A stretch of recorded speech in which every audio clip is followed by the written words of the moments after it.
All right, good morning, Altaloma Braves. Yes, you are all Altaloma Braves now. No CMS, Altaloma Junior High people. We're all Altaloma Braves. One big happy Brave family. What are we doing right now? Today we are multiplying and dividing integers. Yesterday we added and subtracted them. And so today we're going to multiply and divide them. And the truth of the matter is these are just rules, and you need to have these rules memorized. If you've never memorized these rules before, well, good news, today is the day. But before I do that, I want to just review something that is, honestly, it's kind of dumb. I'm not even going to lie. But I just feel like I need to. And it's the idea of what are even numbers and what are odd numbers. I know, you should have been knowing this since like what? Third grade, something like that. I don't even know. But this is an important part of the rule. If you don't know this simple concept, then what are you going to do? You won't know the rule. What are even numbers? Simple. 2, 4, 6, 8, 10, 12, blah, blah, blah, right? What are odd numbers? 1, 3, 5, 7, blah, blah, blah. Pop quiz. What about the number 0? Even or odd, people? Even or odd? What do you think? What do you think? What do you think? It's neither even nor odd. It is all by itself in a class of its own. So there we go. Why do we need to know this? Because this is where the rule comes from. Let me explain. All right. Here is the rule. By the way, feel free to pause this video at any time and take some notes. You should be taking notes on all of this stuff so that you can remember it. Yes, I expect you to remember this rule. I expect you to remember this rule for the rest of your life. No pressure. Here's the rule. An even amount of negatives results in a positive answer. So you have to literally count how many negatives you have. If that number is even, you're going to get a positive answer. An odd amount of negatives results in a negative answer. So if I have 2 negatives, 2 is an even number, your answer will be positive. If there's 4 negatives, 4 is an even number and your answer will be positive. What if there's 5 negatives? If there's 5, 5 is an odd number and that's going to be negative. Same with 1 and 3. 1 is an odd number, it will be negative.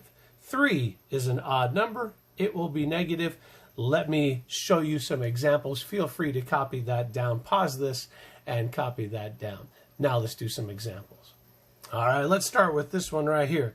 First of all, remember, here's another math rule. By the way, there are too many rules in math. That's the truth of the matter. But let's take a look at this. When we have parentheses next to parentheses next to parentheses, that means multiplication. I've got 3 numbers. How many negatives are there? Look, 1, 2. There are 2 negatives. Now, wait a minute. 2 is an even number. You know what that means. Since it's even, our answer is going to be positive. I already know that before I even multiply. Now, I'm just going to move from left to right. 3 times 2 is 6. 6 times 4 is 24. Boom, 24. And of course, it's positive because I had 2 negatives. But let's see how that problem changes if I had an odd number of negatives. Like, for instance, this one right here. Take a look. I've got -3 times -2 times -4. How many negatives are there? 1, 2, 3. That's 3 negatives. 3 is an odd number. That means our answer will be negative. 3 times 2 is 6. 6 times 4 is 24, and it's -24. You can also do this another way, by the way, which is kind of interesting. We just go from left to right. What if I just do these two? -3 times -2, those are 2 negatives. That makes it +6. So now I've got this +6 times this -4, but that's only 1 negative. So 6 times 4 is negative. 6 times 4 is 24. And since I only have 1 negative, it's -24. 2 different ways of looking at it. Best way to me is I see 1, 2, 3 negatives. 3 is an odd number. My answer has to be negative.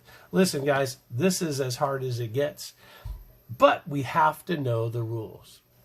And the rules apply to division as well. And yes, this looks like a fraction, but that fraction bar is the same as division. How many negatives do you see? I see 1, 2. 2 is an even number. So, is the answer positive or negative? Since I have 2 negatives, and that's an even number, my answer will be positive. Now, what's 18 divided by 3? It's 6, and my answer is simply positive 6.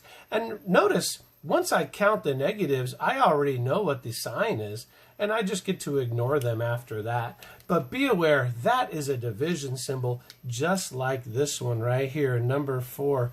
What if I do something like this? Negative 25 divided by positive 5. Now, this is also division. This is division, and so is that. How many negatives do you see? 1. And doesn't that mean the answer is going to be negative? 1 is an odd number. An odd amount of negatives results in a negative answer. Now I can ignore it. 25 divided by 5 is 5. And I know since there's 1 negative, my answer is negative 5. Listen, guys, these are the rules. This is as hard as it gets. You must have these rules memorized, and you have to remember them come fall. That's what this is all about. One more. All right, take a look at this. Getting crazy now. I am mixing up division and multiplication, but it's okay. All we're going to do is move left to right. That's easy. How many negatives do I have? 1, 2, 3. 3 is an odd number. Therefore, I know my answer at the end is going to be negative because odd amount of negatives results in a negative answer. But I'm going to move left to right. You might be tempted to do this first because of PEMDAS, but multiplication and division, when you have them all together, you move left to right. So negative 30 divided by negative 6, check this out. This is going to be a positive 5 like that. And then I'm going to multiply by that negative 2, 5 times negative 2. Look, negative 10, boom, just like that. All right. Listen, these are the rules that all people that do math in the Western world have to have memorized. If you have not memorized them up until now, today is your lucky day because today's the day you're going to memorize them. So that's kind of how all Western mathematics works. And I say Western because there are other parts in the world that do math slightly differently. But for us in the Western world, being the United States, this is how it works. Please commit these to memory. Thank you very much. You're doing a great job.